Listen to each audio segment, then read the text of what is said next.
have to preface this video too because I'm sorry I had to break this into 2 parts.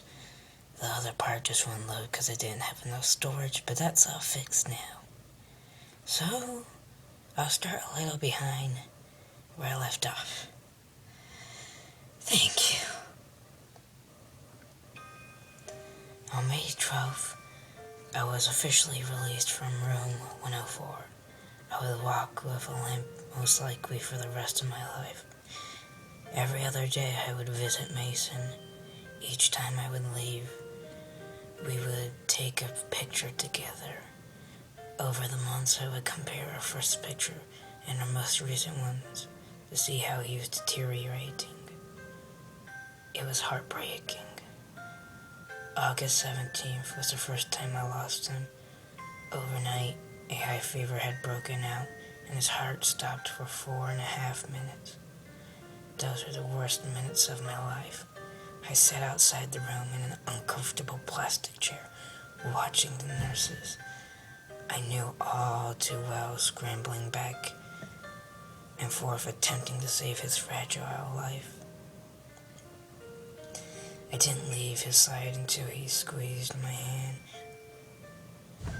winked, and told me to go home and take a shower. After that, I vowed I would never let him leave me alone again. I guess the odds were in Mason's favor, for by the time Thanksgiving came around, he was almost a skeleton, but I didn't care. He confided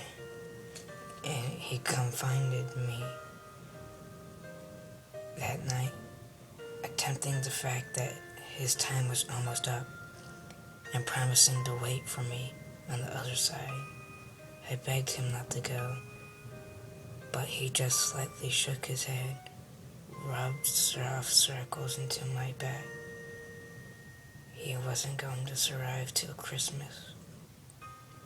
That was 2 months ago.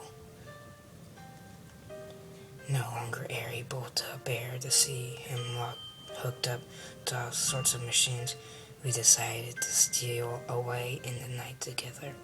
I bundled him up and we drove away in my mother's car until we arrived at the old cabin my family would stay in during the holidays. Mason and I couldn't be any happier. I don't care that I'm on the news every night or that every cop in the country is looking for me. All I care about is being with Mason forever. Even if his flesh is crawling with maggots and beginning to peel away from his bones, even if the smell of his rotting cavity never fades from my skin, his lips are still warm at night, and he often whispers sweet secrets into my ear before we sleep. No one, not the cops, doctors, or anyone else would ever separate us. I'm ready for them to come. I made sure to bring the sharpest scalpel I could find when we left the hospital.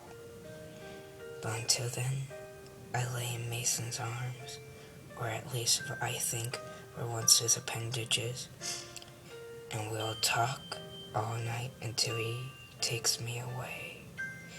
We'll be together forever.